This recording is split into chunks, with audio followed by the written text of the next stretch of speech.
You're listening to Guardians of Galen, your go-to podcast for USC Trojan basketball.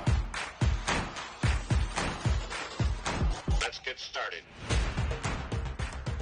Welcome back to Guardians of Galen, the podcast centered around USC basketball. I'm your host, Casey Kasliner, as always, as the Trojans return home and take down the Penn State Nittany Lions. Final score 92-67, a big win for USC and getting back in the win column after a very rocky road trip at Northwestern and Purdue, a very difficult trip for USC, but back in the win column and now at 14-10 overall and 6-7 in the Big Ten. Penn State losing tonight, a tough loss for the Nittany Lions. They have now lost 10 of their last 11 games, a tough stretch for them, now losing 6 in a row as well. But USC played one of their best games easily tonight, shooting 67% from the field, 12 of 16, that's 75% from three-point range.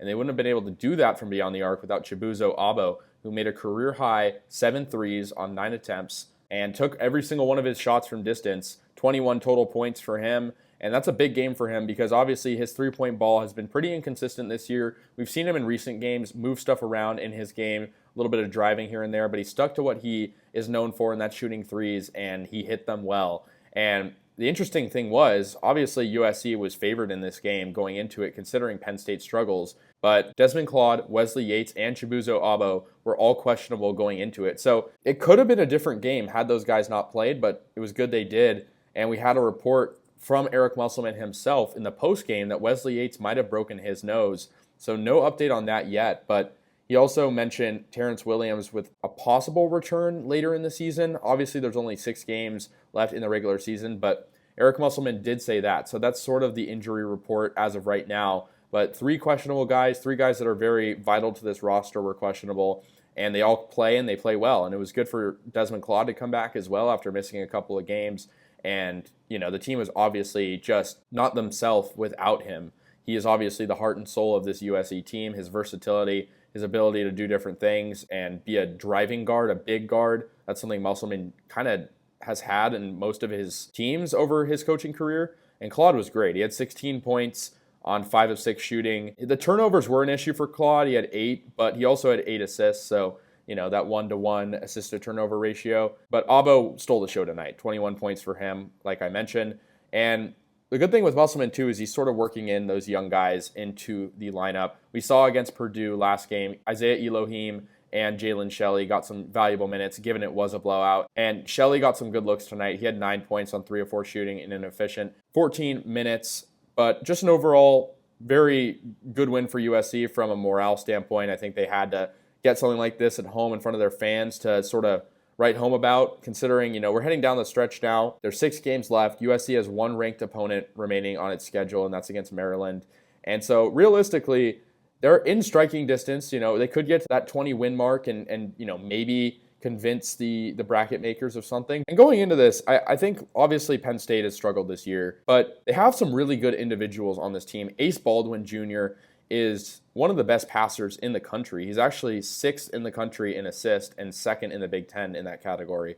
And so I was thinking about how USC was going to defend him, but he ended up having 15 points. He only turned the ball over once and had 4 assists, but I think for him, not having the most connective game was a win in USC's book. Dominic Stewart had 13 off the bench, so he was a little hard for USC to contain. But by and large, Penn State was not really in this game at all, and USC really controlled the pace of it. And that was huge in slowing them down and starting strong. And that's something USC hasn't necessarily done these past few games. And I will say with Penn State, they're a very good team at forcing turnovers, 2nd in the Big Ten. And they did that well in this game in forcing USC turnovers. But they also turned the ball over themselves. Each team had 15 turnovers. So I think that's something USC is going to want to tighten up a little bit. I think when you don't have Desmond Claude in the lineup a few games, he's obviously a guy who can space the floor well and, of course, lead this team from the point position.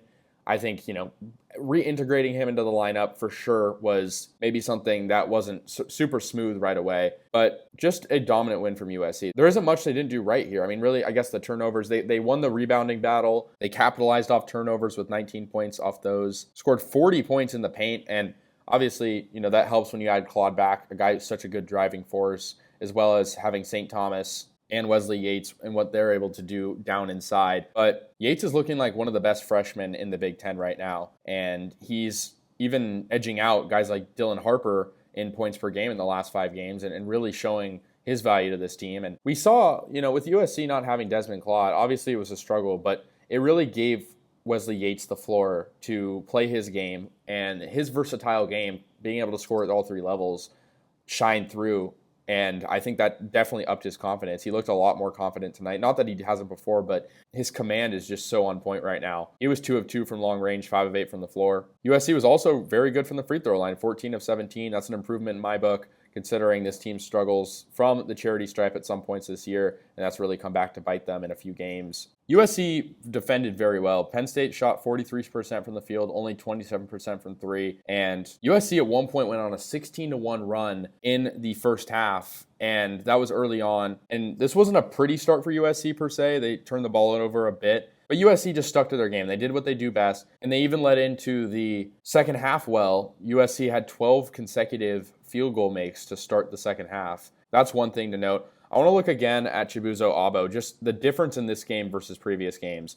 Of course, 7 of 9 from three-point range tonight. Last game, 0 of 3 against Purdue. The game before that, 1 of 3 against Northwestern, and 2 of 9 against Michigan State. You can go back further. I mean, those aren't great splits, but against Penn State, 7 of 9, I think for him, it's just getting in a rhythm. I mentioned his versatility and what he can do as a 6'7 guard in driving, but I think maybe there's some nights where if he just is on, he's going to keep shooting the ball. And we haven't seen him really do that much in previous games. We've seen him shoot 9 threes, but only make 2 of them.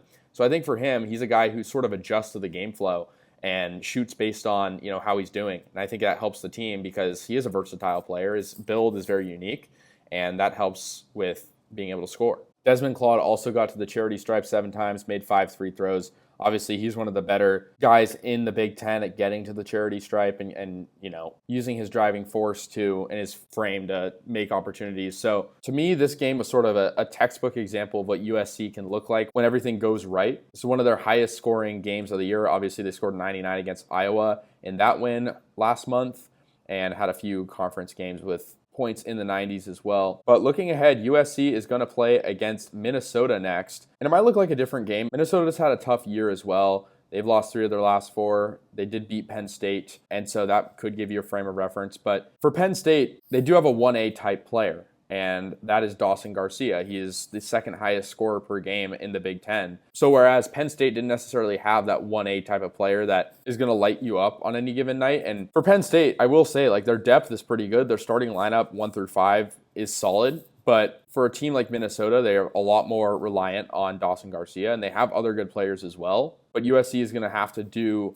what it's sometimes struggled to do this year, and I've talked about this in previous episodes, and that's stopping the number 1 player. We saw against Michigan State, a team with a lot of depth, and the Trojans were able to figure it out. So that should be interesting to see. Minnesota's also a pretty good defensive team, second in the conference in blocks per game. Their offense has really struggled this year. They're last in the Big Ten with 69 points per game. Like USC, they're also not a very good rebounding team, but their scoring defense is pretty good. They're 5th in the Big Ten in scoring defense. And so I think for USC, they're just going to want to hope they have guys healthy, plenty of bodies out there to go and challenge Dawson Garcia and other players. Lucai Patterson can go off on certain nights, Mike Mitchell Jr. as well. A little bit less depth on the Golden Gophers side, so we'll see what happens there. They're 15th in the Big Ten. These are games USC loves to have on their schedule just to ride up a little bit of a win streak. It's going to be a little more challenging when USC has to go to Maryland and Rutgers. Maryland, of course, clocking in at number 25 in the AP poll, and Rutgers has Ace Bailey and Dylan Harper, who are 2 extremely great players. Maybe the team as a whole isn't amazing, but those are 2 guys who can do a lot of damage. And then Ohio State at Oregon, and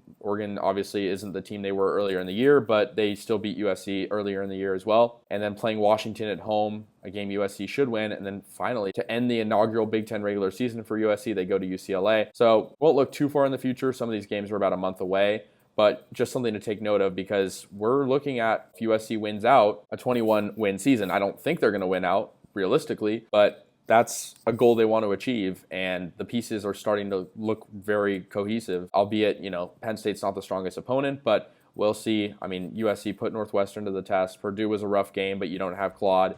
So I think there's a lot at stake here for USC. But that's just about going to wrap things up. Thank you so much for tuning into this episode of Guardians of Galen. I'm your host, Casey Kasler, and as always, thank you again, and I'll see you in the next one. Have a good one.